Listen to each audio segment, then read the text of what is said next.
Hello, everybody. Welcome to the Relationship Builders Customize Your Love Life series.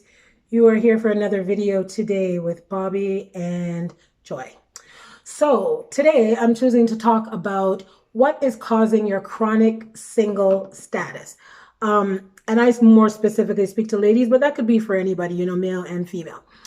So, I guess I'd like to start by saying this, what I've heard a lot of, Bobby and I have talked about this in past videos, and it's really, I think a lot of it is the blame game, right? Nobody wants to be responsible for what's going wrong or what's not happening in their relationships. It's always about the other person. So we're often not looking at ourselves, and because we're often looking at the other people, we're not working on ourselves to change. So I guess I'd love to know, Bobby, what are your thoughts on what's causing people to be chronically single? I think most of it got to be with uh, people want to stay the same while they're in a relationship. So you were one way when you were single, and then you're still trying to be it when you're in a relationship. Meaning, Mm, people want to spend a lot of time with your friends and going out and hanging out, and still acting like you're a single. You know what I mean? And I agree with that. also buying into what society is feeding them, which is a load of garbage anyway, and stuff like as a woman, you shouldn't have to do A, B, and C, or a man feeling like they don't have to do anything and still be a cowboy, even though you're in a relationship with a woman, right? So because people don't want to let go of the single part of them and still want to act like they're single, it does play have a negative effect on the relationship, because it's still like what I said before. You still want to go out and spend time with your friends and spend so much time with your friends, and then that person that you're in a relationship will have to fight to get their time and get their time with you. Mhm. And people still being selfish in a way that, in a relationship, you have to play your part. You guys have to be 50-50. Everybody play their role, you know what I mean? And everybody give into the relationship, you know what I mean? And some people still try to, be the same way, and not realizing that when you're in a relationship with someone, you have to really, I guess, be mindful of how you're spending your time, because you have to spend time with them too, and be fair with that. You can't put your friend before your relationship. Your friend must understand and realize that you're in a relationship. So this is where the friends got to know their role and not overstep their boundaries. And you, as a person in a relationship, have to know that too. You can't put your friend in front of who you're with, because you're not going to spend your life with your friends. Right. You're not going to have a relationship, that kind of relationship with your friend. You're not going to marry with your friend and have kids with your friends, right? So if your friend is just that kind of friend that you will not go there with, you have to let them know, and also have to understand yourself that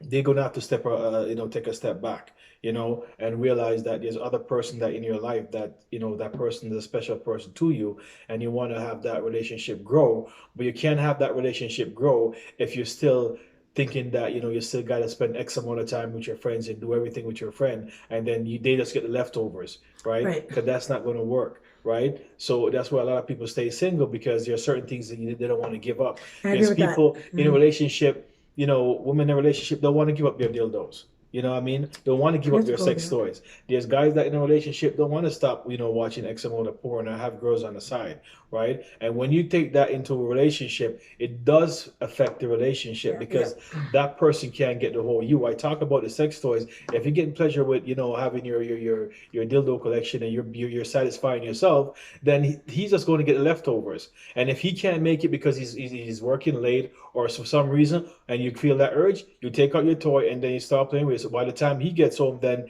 if you feel like it, then you do it, right? And so even so for the guys, you're spending a lot of time, having another woman on the side, or watching porn or doing whatever. Your partner or whosoever is just going to get the leftovers. So you have to keep in mind that when you're in a relationship, certain things that was okay, it was okay because there was nobody else to consider. But once you have that person there, now you have to consider certain things that you used to do. You really have to really find a way of stop doing it, cutting it off, cut it down to a certain level where you can phase it out, because that person is supposed to fill that void, right? And it's the Yes. same thing when you have your friends. Your friend has to know that you can't give them as much time anymore, because now you're in a relationship with somebody and they want your time too. So anyway, Bobby, I guess spelled it all out. I completely agree with that. I just think that why people are chronically single is because they just want to be in a relationship who they were when they were single. They don't want to give anything up. They want to be who they are. They want to have the life they've always lived. They don't want to do a lot of compromise, or when they say they're compromising, God bless what they're really compromising. It is me, me, me, me, me. In our lives, we have a right to be selfish, but when you're going to bring another person into your life and you want it to work, it can't work long term if you're only thinking about you. There's got to be give and take. I know that it can be difficult, and that was not easy at first with I know for me with Bobby, and even Bobby for himself, he got so used to thinking about himself. But you get to a point where if you want to be in a relationship with the person and you hear them complaining about certain aspects of you or having concerns, that you want to address those in a way that is fair. If you want the relationship, the question is, do you want your single status more than you want to be in that relationship? And it appears that more people are quite satisfied with being single, but yet when they go back to being single, they start complaining that they don't want to be single, or I'm looking for someone. You probably had someone who was decent, but you're saying they're asking too much of you. They're putting too much demands on you.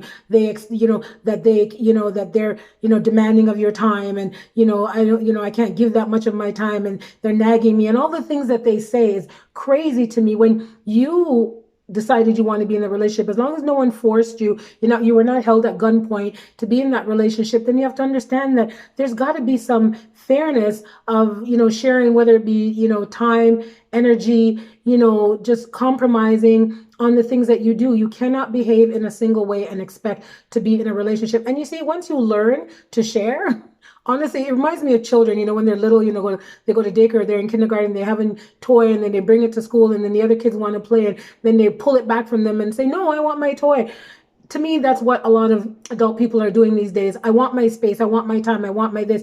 I want my that. But I want the relationship too. And you're not going to get the relationship you want by being the exact same person that you're being when you're single. And like I said, with a little compromise, it's not enough. And that's probably a lot of why people are chronically single. They're not willing to give up much of themselves in order to be in a relationship. That ain't never going to work. I'm just going to Yeah. tell you that right now. Yeah, I've heard a lot of times that people say, "Oh, I'm not gonna, stop hanging out with my friends. I'm not gonna put my friends last, or I'm not gonna, Like, deal with my friends a certain way." And it's like you really? have to realize that, a good friend will understand what's going on, Hmm. right? And sometimes it makes sense to be with, if you're a person in a relationship, it makes sense to have friends that's in a relationship, because you will see how they conduct themselves. And I'm talking about friends that's in like really good relationships, Healthy right? ones, yeah. You know what I mean? Not the ones that in the fly by night relationships that nobody gives a damn Because they about don't know nobody and anything. everybody doing their thing, because they're going to be a bad role model for you anyway, right? But people that are in a really good, like, responsible relationship, you will see how they conduct themselves different. You could see you have a single friend that's always there, going out to parties, always hanging with you. But once they get in a relationship with somebody they like, you see it changes, Yeah. sometimes drastically, Because they right? wanted Yeah, that. you used to spend out like 4 times a week and every weekend, and now you don't see each other in the week, and every other weekend, you might see them or might get to hang with them, because they got to realize that, there's some things that your friend can't give you that you Can will have in a fulfill. relationship, right? Absolutely. Because, for most like friends and friend relationship, you don't have sex with your friends, right? You know what I mean? These days it Because I'm, seems. and I'm not talking about friends with benefits. That's a Hmm. different story. Hmm. I'm just talking about friends that's a platonic friendship, right? You don't have sex with your friends. I mean, you don't do certain things with your friends. You don't do certain things with your boys. You don't do certain things with your girl. But that person that comes in a relationship is going to fill that void. And in order to keep that and have that relationship grow, those friends will have to understand that, okay, you have a man in your life, you have a woman in your life now, so I have to understand that, we can't see you as much. So whenever we see each other, we hang out, we do each other, do stuff with each other. But I have to understand that you're in a relationship now, so you have to give that part of you into the relationship. So like I said, trying to still be that close with your friends, it's okay, but you have to figure out how you manage your time, so that person don't feel like they're left alone and they're fighting for time to spend with you.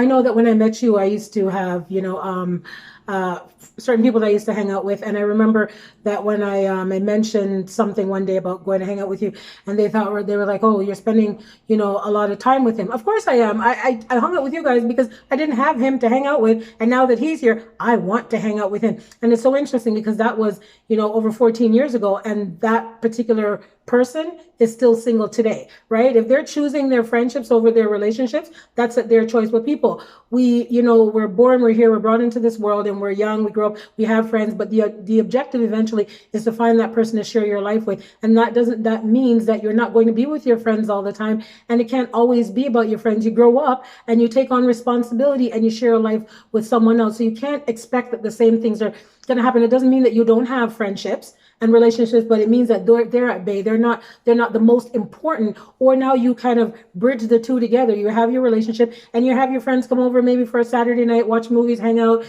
play games, whatever you do, and then you go back to your life with your significant other. Or if you're not at that point yet, you have to build towards that. It's kind of like stepping into a gym, saying, I want the benefits of going to a gym, but I'll go to the gym and I'm not going to work out, but I want to come out ripped. Not even right? Benefits of going to the gym, benefits of having a body to going to the gym. Well, I'm saying that, you can't expect to walk into a gym and don't work out and expect to come out looking fit and toned and together. It's just like a relationship. You have to step into it and you have to work at it, right? And so if you don't work at your relationship, but you want everything to go back to being the same as when you were single, good luck. That's where you're going to remain, right? So anyway, your chronic single status is due to you behaving the same way that you've been behaving single, and you want to behave the same way in a relationship. Again, folks, it ain't gonna work. So it's gonna work. Right. So anyway, thanks again for tuning in to us today, folks, and we'll see you again on the next video. So bye for now, okay?